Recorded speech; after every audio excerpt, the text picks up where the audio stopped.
Bonjour à tous, je me présente, c'est Stéphanie, je suis avec la conseillère génétique, Victoria, qui va répondre à nos petites questions, en fait, sur les dépistages, à l'âge maternel avancé qu'on considère être entre 37 et 40 ans.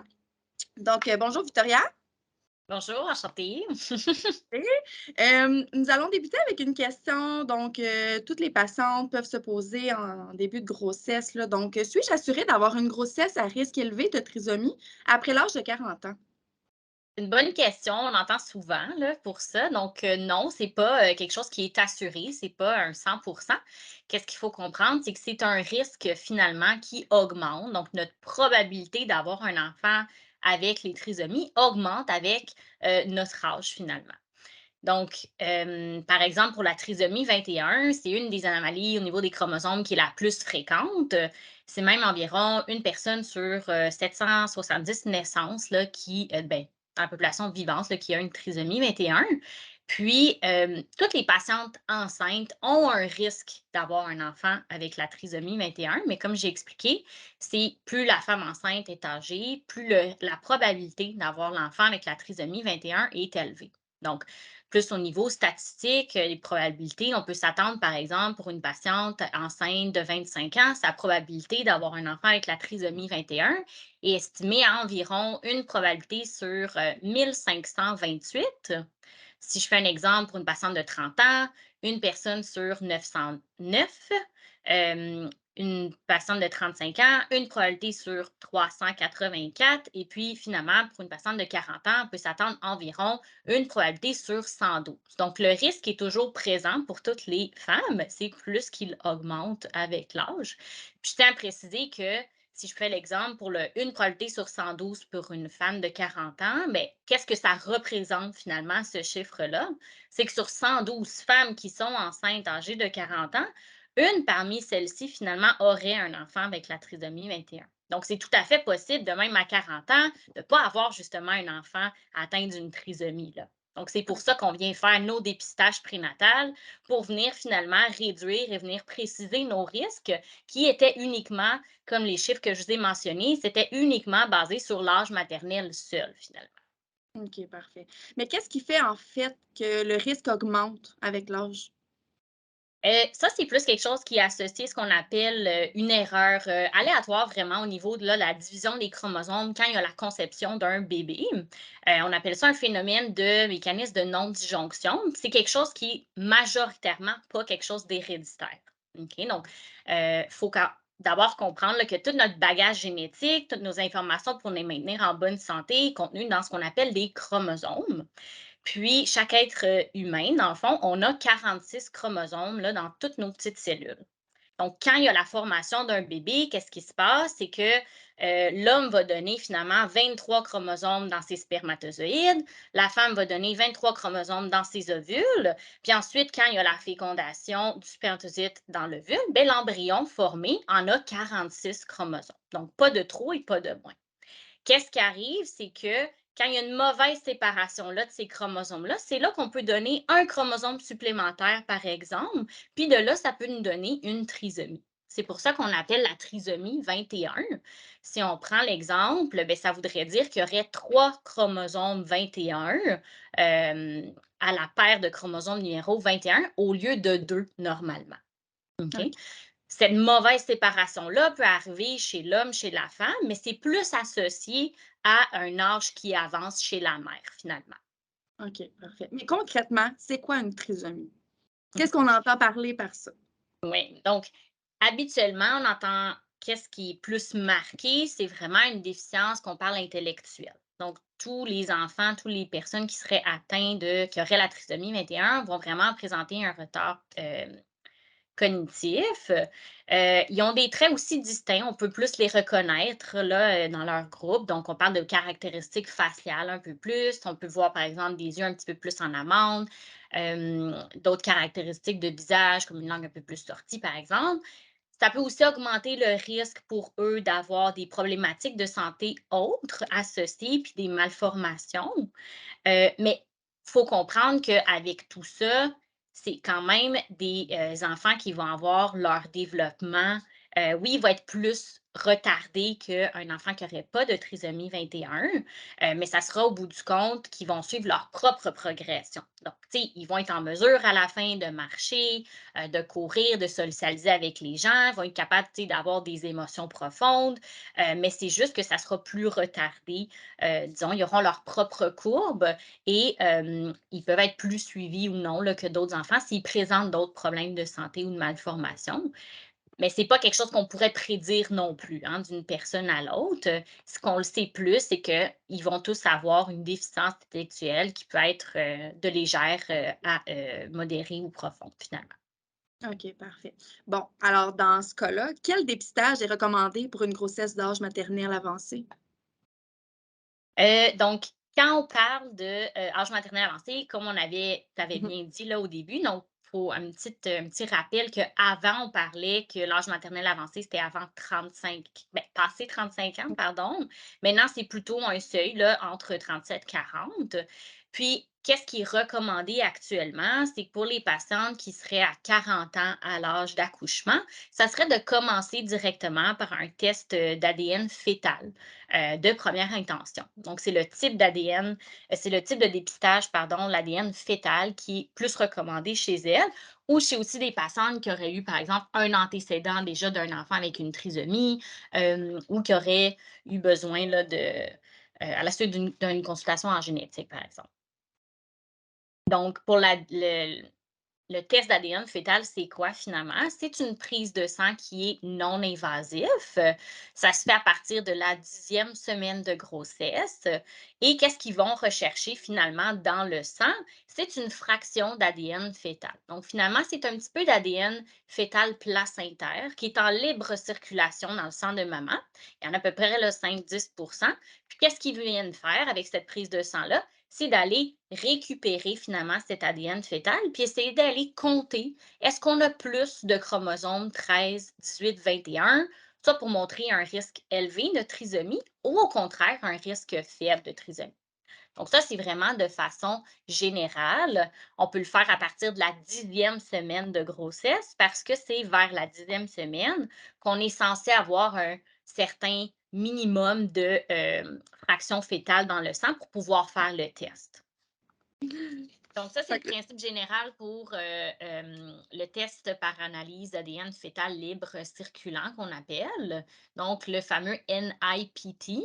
Puis il existe différents types de, NIPT, en fait, sur le marché.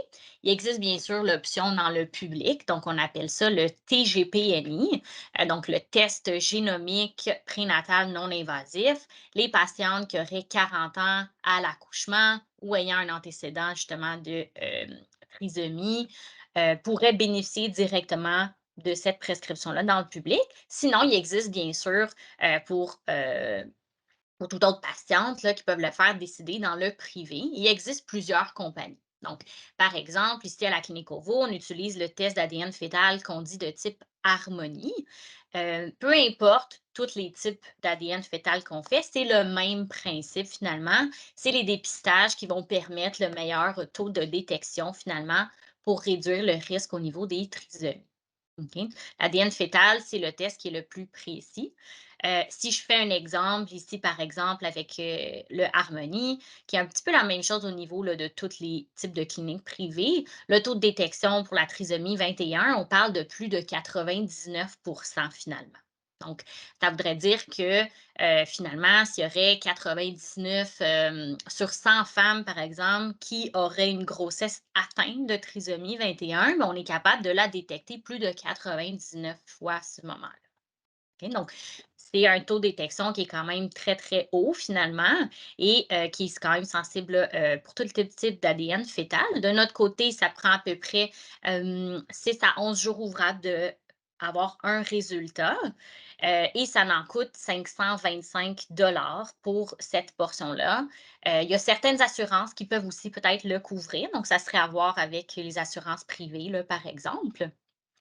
Et de notre côté, on a plusieurs options aussi pour le test d'ADN fœtal. Donc, on peut ajouter au souhait de la patiente, finalement, on pourrait décider d'ajouter ce qu'on appelle l'option du sexe fœtal. Donc, ça serait d'aller vérifier, finalement, le test se fait par l'absence ou la présence du chromosome Y. Donc, s'il trouverait un chromosome Y, bien, on mentionnerait que ça serait un fœtus masculin, donc un petit garçon. Et au contraire, s'il y aurait absence du chromosome Y, bien là, ça serait une petite fille. Donc, ça, c'est possible de l'ajouter par la patiente elle-même, si elle le désire, pour un 25 supplémentaire. Donc, il pourrait lui revenir à 550 finalement. Il y a également une autre option qu'on peut ajouter. Ça s'appelle le panel des aneuploïdies des chromosomes sexuels. Ça veut dire quoi tout ça? En fait, c'est que des fois, il peut y avoir des anomalies au niveau des chromosomes sexuels. Donc, c'est comme des trisomies. Finalement, qu'est-ce que ça va faire? Ça va venir compter le nombre de chromosomes au niveau de la paire des chromosomes sexuels. Ils vont vérifier est-ce que il y a un X ou un Y supplémentaire. Donc, habituellement, les femmes, elles sont XX et les hommes, ils sont X et Y. Des fois, il peut y arriver qu'on peut avoir un X ou un Y en surplus ou en moins et qui fait partie de syndromes génétiques. Toutefois, ce n'est pas des syndromes génétiques qui sont sévères comme les trisomies. OK, donc, on avait parlé initialement, les trisomies, c'est très marqué pour la déficience intellectuelle. On sait vers quoi on peut s'attendre. C'est très, très bien caractérisé. Pour les personnes avec des aneuploïdies au niveau des chromosomes sexuels, c'est quelque chose qui peut être très différent d'une personne à l'autre. C'est même sous-diagnostiqué là, dans la population générale. On parle qu'environ une personne sur 500 naissances là, aurait un désordre au niveau de ces chromosomes-là. Puis ça n'implique pas de déficience intellectuelle. OK? Donc, des fois, il peut y avoir, par exemple, des difficultés d'apprentissage ou des fois des troubles au niveau endocrinien ou des problématiques plus au niveau de la puberté et de la fertilité. Il y a des gens qui savent qu'ils ont ces anomalies-là au niveau des chromosomes, même seulement quand ils voudraient avoir des enfants, ils se rendent compte qu'ils ont de l'infertilité, puis on diagnostique ce type de condition-là. Donc, ce n'est pas quelque chose qui est médicalement recommandé, finalement, pour toute patiente enceinte. C'est plus si, exemple, la patiente aurait déjà eu un antécédent d'une grossesse avec ces anomalies de chromosomes, mais ça serait possible de l'ajouter. C'est vraiment le médecin, finalement, qui va demander et de cocher, finalement, d'ajouter cette option-là. La patiente ne peut pas le faire d'elle-même. Donc, c'est plus parce que euh, il y a des limitations qui viennent avec cette analyse-là. Le test d'ADN fœtal il a été très, très bien conçu pour les trisomies, finalement, mais quand on rajoute d'autres choses, comme les anomalies au niveau des chromosomes sexuels, bien, si jamais on aurait un risque élevé, on n'est pas vraiment certain de ça voudra dire quoi, ce résultat-là. On n'est pas capable de dire finalement est-ce que c'est un vrai risque élevé ou pas, puis surtout, qu'est-ce que ça va représenter chez le fœtus ou l'enfant à naître. Donc, la seule façon ensuite, ça serait de tester la grossesse pour le savoir. Puis de là, si on aurait un diagnostic d'atteinte, ça serait un petit peu difficile là, de prendre des décisions basées sur ça pour des conditions qui sont même des fois peu symptomatiques, là, finalement. Donc, c'est pas quelque chose qu'on recommande pour toute patiente enceinte à ce niveau-là. Il existe aussi d'autres options, même dans le marché. Par exemple, d'autres compagnies qui peuvent aussi proposer d'ajouter des syndromes génétiques comme des syndromes de microduplication, microdélétion. C'est tous des syndromes génétiques qui peuvent, oui, survenir aussi pour une grossesse, mais c'est le même principe de notre côté, c'est pas ajouté dans nos tests parce que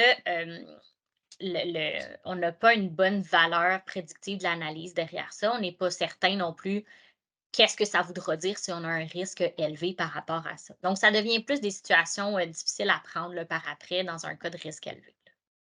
Donc, c'est mordre, si on peut redire ça, c'est pas parce qu'on teste plus de choses que c'est nécessairement meilleur. Il faut un petit peu tester des choses qu'on dit qui sont actionnables.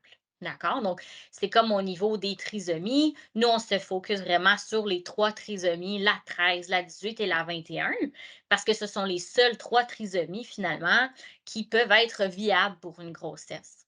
OK? Donc, si, exemple, on aurait une trisomie sur n'importe quel autre des chromosomes, bien, la grossesse, elle serait de toute façon pas évolutive. Ça serait disons, rejeté là, par mécanisme naturel d'une fausse couche. Donc, C'est pourquoi dépister d'une autre type de trisomie quand finalement la grossesse se terminerait d'elle-même, là, finalement. Nous, on veut pouvoir agir sur des trisomies qui seraient potentiellement viables.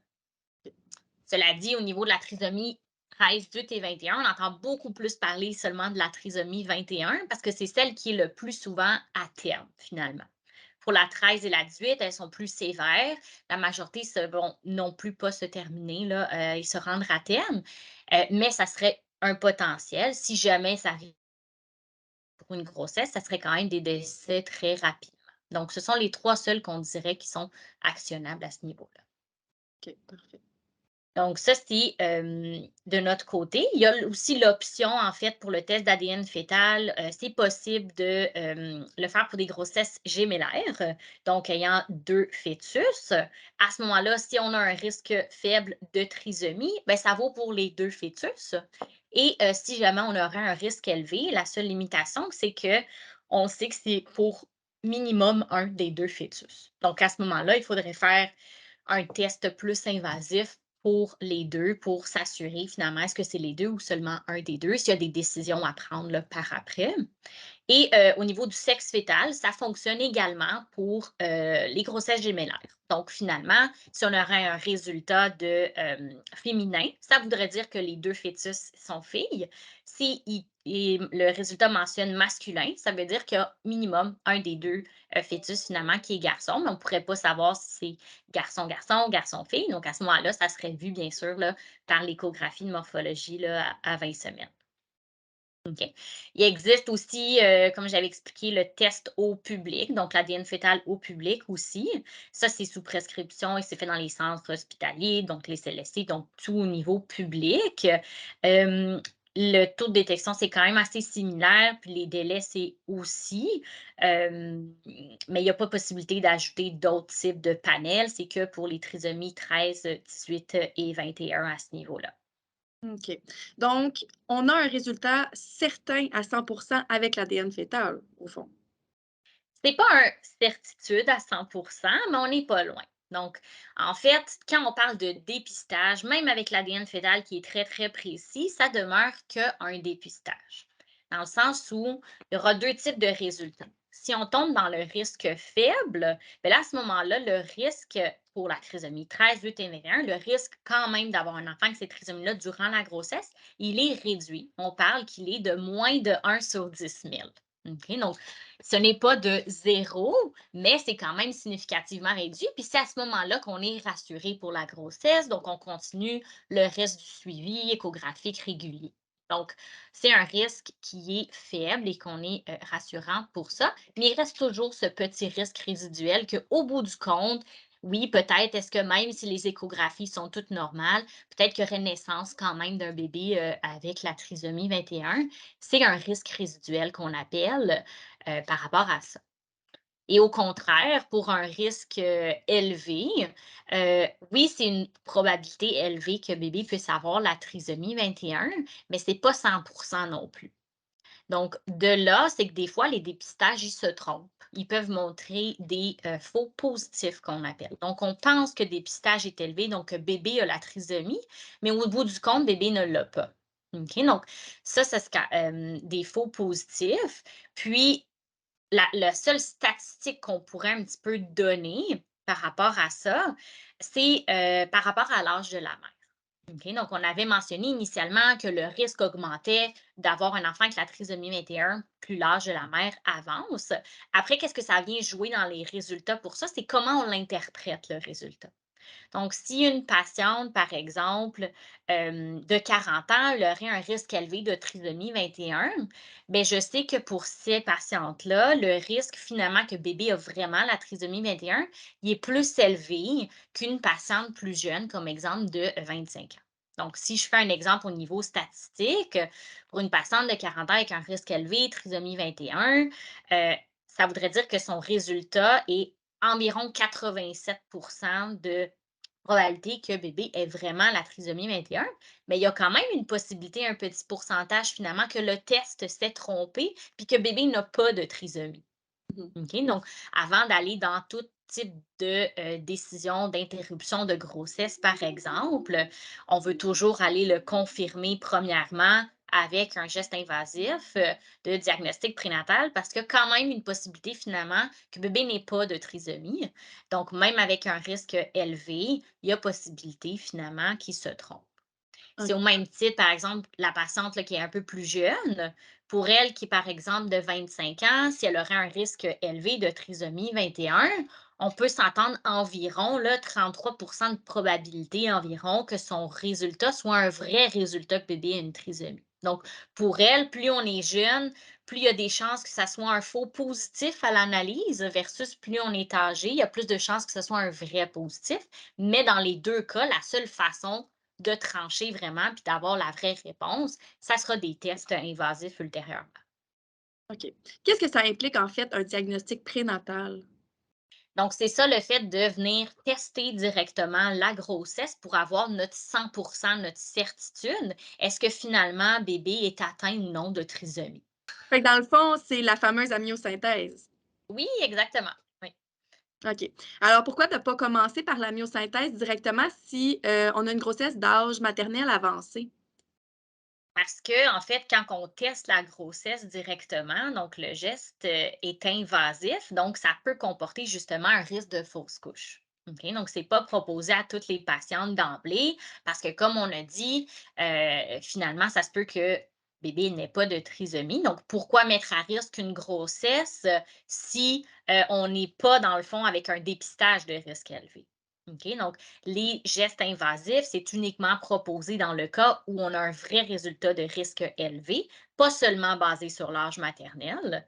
Puis le risque environ de fausse couche qui est associé à la procédure invasive, c'est environ 1 sur 300. Donc, finalement, quand on a un risque élevé à l'ADN fœtal, ben, le risque il est plus élevé qu'une probabilité sur 300. Donc, la probabilité de faire une fausse couche à cause de la procédure qui est invasive. Donc, c'est pour ça que c'est proposé. Dans le cas, finalement, au contraire, des risques faibles, même une patiente qui est en âge plus avancé, si elle a un risque faible à l'ADN fœtal, ben, ça s'arrête là finalement. On ne faudra pas lui proposer la fameuse amniosynthèse parce que justement, pour elle, elle aurait beaucoup trop de risques de perdre la grossesse si on la teste. D'accord.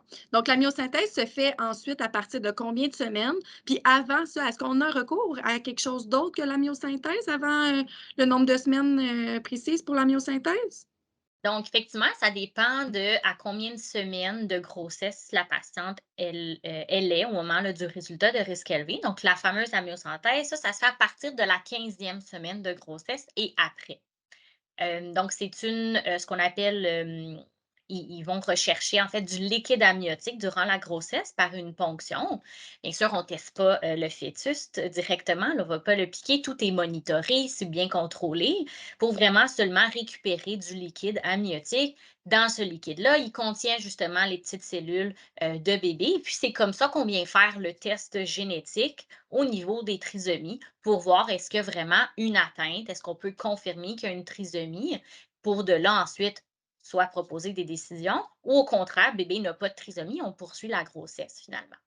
Donc ça, c'est à partir de la 15e semaine de grossesse. Si une patiente recevrait par exemple un risque élevé plus tôt que ça, ben, elle aurait possibilité de faire finalement ce qu'on appelle une biopsie coriale. Donc, c'est les mêmes tests génétiques qui sont faits. La seule différence, c'est que le spécimen fœtal est différent. Donc, avant 15 semaines de grossesse, il n'y a pas assez de liquide amniotique finalement en grossesse. Donc, ils vont seulement rechercher un autre spécimen fœtal s'ils viennent chercher une ponction en fait de placenta. Donc, une biopsie placentaire.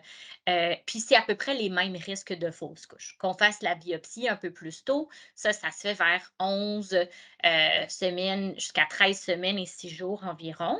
C'est environ le même taux de perte fœtale, environ 1 sur 300. Puis la myosynthèse, qui se fait à partir de la 15e semaine et ensuite, c'est aussi les mêmes risques environ.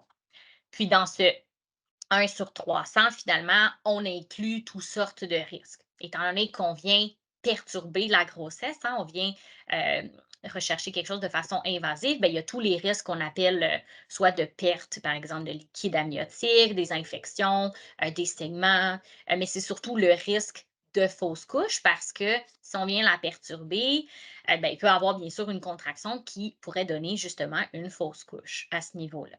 Donc, pour cette procédure qui est invasive, ils vont quand même demander à la patiente d'être au repos dans les 24 à 48 heures suivant la procédure invasive pour venir réduire finalement ce risque-là, cette fenêtre de 1 sur 300. C'est sûr qu'ils ne vont pas vous demander de rester couché toute la journée sur un lit, mais c'est plus de faire attention, d'éviter de soulever des charges lourdes, par exemple, tout pour essayer de diminuer, soit qu'on fasse des contractions, diminuer ce risque-là de cette fenêtre-là. Ensuite, le risque, il diminue là, plus les jours avancent finalement. OK. Donc, le diagnostic prénatal va nous servir au bout du compte si jamais il y aurait un vrai diagnostic d'atteinte, bien, soit l'option pour le couple de poursuivre la grossesse et à ce moment-là de se préparer à l'avenue d'un enfant avec ces types de difficultés, ou au contraire de donner la possibilité d'interrompre la grossesse si c'est le souhait des parents à ce moment-là. Mais c'est vraiment seulement basé qu'avec cette réponse diagnostique. OK. Au fond, j'ai juste besoin de faire le dépistage par ADN fœtal pour avoir un résultat plus précis. Donc, l'ADN fœtal très précis, effectivement. Toutefois, ce n'est pas le seul dépistage qui est recommandé. Quand on fait l'ADN fœtal, c'est toujours recommandé de quand même faire tous les suivis échographiques. OK? Donc, notamment le dépistage vers la 12e semaine de grossesse et l'échographie qu'on appelle de la clarté nucale. C'est complémentaire finalement avec un ADN fœtal. Donc, on a vu l'ADN fœtal tantôt, ça regardait que pour, dans le fond, le risque des trisomies, mais l'échographie en soi va nous donner d'autres informations pertinentes là, pour la grossesse.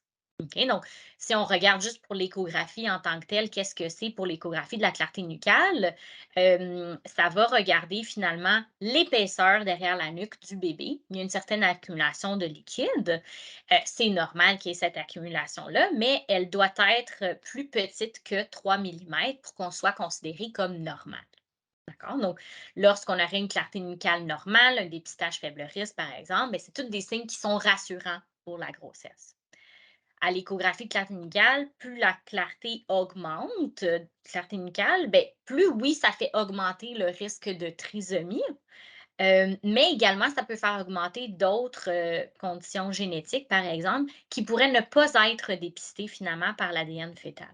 Donc, si une patiente, par exemple, commencerait par son dépistage de clarté nucale, puis on se rendrait compte qu'elle a une clarté nucale très élevée, notamment quand on dit que c'est plus grand que 3,5 millimètres, ben c'est là où on va plutôt lui proposer d'aller tester directement la grossesse. Donc, avec un diagnostic prénatal, soit par biopsie choriale ou amyosynthèse, parce que plus la clarté nucale augmente, passé le 3,5, oui, ça fait augmenter le risque de trisomie, mais des autres choses génétiques, puis ceux-là, ils ne sont pas vus par l'ADN fœtal finalement.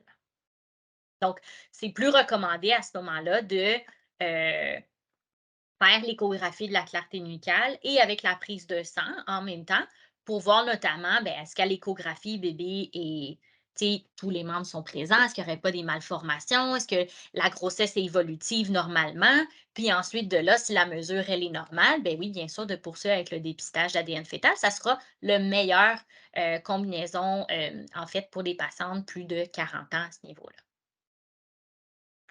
Exemple, à l'âge de 35 ans, on a une autre option de dépistage. Oui, donc 35, 36, 37, donc quand même qu'on n'ait pas passé 40 ans, il y a quand même d'autres types de dépistages qui sont offerts, ce qu'on appelle les dépistages biochimiques intégrés. Donc, il y a deux possibilités. On a le fameux Celui au public, qui est le programme québécois de dépistage prénatal de la trisomie 21. Et sinon, il existe dans d'autres compagnies, comme exemple ici à Ovo, on utilise le test qui est Optimo. Sensiblement, c'est les mêmes types de dépistage. Ils vont prendre l'échographie de la clarté nucale. Ils vont prendre une ou des prises de sang finalement pour mesurer des hormones fétales et placentaires. C'est pas la même prise de sang que l'ADN fœtal. C'est complètement autre chose qu'on vient mesurer dans la prise de sang. Puis finalement, ça vient nous calculer un score de probabilité.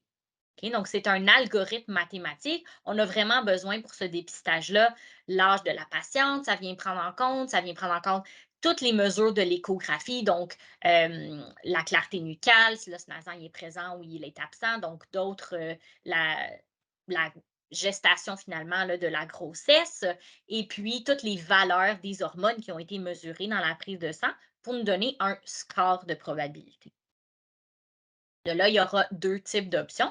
Si je fais l'exemple au public, leur score va en fait, le seuil de dépistage est de 1 sur 300. OK? Donc, tous les risques qui sont faibles, c'est pour au public juger toutes les probabilités inférieures de 1 sur 300. Donc, 1 sur 400, 1 sur 500, etc. Et pour lesquels, à ce moment-là, ça veut dire que le risque, il est faible d'avoir un enfant avec la trisomie 21, parce qu'au public, ce n'est que regardé pour la trisomie 21. OK? C'est le seul chiffre qui est donné. Si jamais le risque il est élevé, donc pour eux, ils parlent plus grand que 1 sur 300, bien là, ils pourront proposer soit le test d'ADN fœtal couvert au public ou, exemple, l'amniosynthèse. Donc ça, c'est de façon générale, le seuil est établi à 1 sur 300. De notre côté, à OVO, on fait un petit peu les choses différemment, puis il existe aussi d'autres compagnies. Donc, on vient catégoriser nos risques différemment. Donc, on vient donner le risque à une probabilité élevée, intermédiaire ou faible.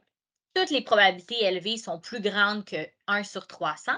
Tout ce qui est faible, c'est plus petit qu'une probabilité sur 2500. Puis on a tout notre intermédiaire qui se situe finalement entre 1 sur 100 et 1 sur 2500.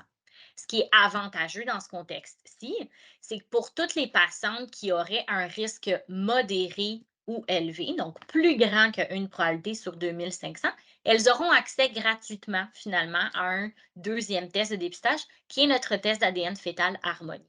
Donc, de cette façon-là, les patientes pourront ensuite avoir accès au dépistage qui va être plus précis encore, donc l'ADN fœtal. Donc, ça, c'est de cette façon-là. Puis, l'avantage un petit peu aussi, c'est que le dépistage est fait beaucoup plus précocement. Donc, en fait, au public, on a besoin absolument, pour avoir un résultat le plus précis possible, de 2 prises de sang. Donc, une au premier trimestre, qui est entre 10 semaines et 13 semaines et 6 jours. Puis, la deuxième prise de sang qu'on doit faire, c'est entre 14 et 16 semaines et 6 jours. Puis là, ensemble, avec le résultat d'échographie de clarté nucale, l'âge, etc., on a un résultat, mais c'est un résultat qu'on a seulement au deuxième trimestre. Donc, si jamais on aura un risque élevé à ce moment-là, ben oui, c'est bien sûr, il y a toujours possibilité d'un diagnostic prénatal par après, mais c'est beaucoup plus tardivement finalement. Si jamais on devrait arriver à une interruption de grossesse, c'est plus tardif. Versus ici, par exemple, à OVO, on fait seulement une prise de sang et qui est au premier trimestre, donc qui s'en va jusqu'à 11 semaines et 4 jours jusqu'à 13 semaines et 6 jours. Donc, on a un résultat beaucoup plus rapidement, finalement. On l'a même en 3 à 5 jours ouvrables. Et puis, de là, à ce moment-là, si on a un risque modéré, bien, on sera tout de suite, les patients vont tout de suite être recontactés par justement une conseillère en génétique pour leur expliquer le résultat, puis de là, proposer rapidement le test d'ADN fœtal. Donc, c'est C'est pour les ça qu'il est patients. important de te parler avec votre médecin pour avoir des recommandations, pour discuter des facteurs de risque et déterminer, dans le fond, le bon dépistage qui est prévu pour la personne. Tout à fait. Donc, dans le fond, une patiente qui n'est pas en âge maternel avancé, donc qui est plus jeune, qui n'a pas d'antécédent de grossesse avec des trisomies, ben pour elle, elle n'a aucun facteur de risque pour lesquels on proposerait tout de suite un dépistage d'ADN fœtal. C'est très bien correct de commencer par le dépistage biochimique intégré, puis de là, voir finalement ben, comment on se organise pour la suite. Versus pour les patientes qui sont plus âgées. Donc, bon, la recommandation actuelle, c'est passer, oui, 40 ans à l'accouchement. Mais bien sûr, si on fait un exemple avec les dépistages sériques, une patiente qui a, bon, 35, 36, 37, 38, 39, par exemple, bien, pour elle, qui font le test biochimique, bien, il y a quand même plus de probabilité qu'on se retrouve dans un risque, par exemple, modéré, là, si on le fait, exemple, ici à OVO. Donc, pour elle, c'est aussi correct si elles désiraient là, faire un test d'ADN fœtal tout de suite, mais elles auraient la chance, en fait, d'avoir un premier résultat, puis de là, voir un petit peu pour la suite, puis peut-être aller faire d'autres types de tests. Puis également, une chose que j'ai pas mentionnée, mais au niveau du dépistage, oui, c'est bien avoir les résultats plus tôt, mais c'est aussi la sensibilité du test finalement qui est différente. Donc, au public, on parle d'un taux de détection d'environ 85. Donc ça veut dire si on fait l'échographie de clarté nucale, si on fait les 2 prises de sang premier, deuxième trimestre, on a un résultat, je fais cet exemple-là, 1 sur, je sais pas, 400, ben, le taux de détection d'analyse est à 85 dans le fond, versus au privé, exemple, nous, on fait le test Optimo, ben, c'est une prise de sang au premier trimestre, on prend l'échographie de clarté nucale, on fait l'âge, et cetera. Mais nous, on est en mesure d'arriver à un taux de détection de 98. Donc déjà là, c'est un test qui est plus précis finalement que le public. Et on va donner également un score de probabilité, pas juste pour la trisomie 21, mais pour la trisomie 18 aussi. OK? Donc, Mhm. on a les 2 probabilités versus que le public, il rapporterait seulement les risques élevés de trisomie 18, sinon ils ne sont pas rapportés là, dans le calcul mathématique. Donc, c'est plus ça au niveau des différences. Et puis, au niveau de la trisomie 13, on ne donne pas non plus de notre côté, ni de ça, le risque calculé pour une trisomie 13. Comme j'avais mentionné, c'est quelque chose qui est beaucoup plus sévère là, que la trisomie 21. Donc, on fait en fait un petit peu, je ne dis pas une exclusion à 100 avec l'échographie, mais c'est possible finalement de réduire le risque avec une échographie de clarté nucale à ce moment-là. Donc, ça fait partie de tout le dépistage là, finalement. Donc, en faisant, par exemple, pour les patients qui ont pas de facteur de risque, ben, le test biochimique qui se fait plutôt donc en premier trimestre, ça peut leur permettre finalement une meilleure prise en charge, mais aussi également les patientes, qui commenceraient directement par un ADN fœtal qui serait en âge avancé ou qui auraient d'autres facteurs de risque, elles peuvent essayer de le faire le plus rapidement possible, disons, donc au premier trimestre, pour avoir un résultat rapidement. Ça peut même possiblement, si jamais on aurait un risque élevé, pas d'attendre jusqu'à la 15e semaine de grossesse pour faire la myosynthèse. Si on a un résultat avant, bien, elles peuvent bénéficier, dépendamment de leur âge gestationnel, d'une biopsie coriale qui est faite plus tôt. Si jamais on doit se rendre vers une interruption de grossesse, c'est sûr que émotionnellement, physiquement, c'est plus facile, disons, plus tôt que plus tard. Donc, c'est une prise en charge médicale finalement qui est meilleure, à ce niveau-là pour les patientes, hem, de ce côté-là. Si Voici. jamais, donc pour toute autre question, vous pouvez toujours rejoindre le département de génétique, moi ou une autre conseillère en génétique. C'est au numéro de la clinique OVO, le 514-798-2000 et l'extension 611, donc le 611 pour rejoindre et on peut répondre à vos questions d'ordre un peu plus spécifique. Sinon, tout le personnel à OVO, bien sûr, va pouvoir répondre là, à vos questions de dépistage prénatal. Parfait. Merci beaucoup, Victoria. Merci, bye bye. Bye.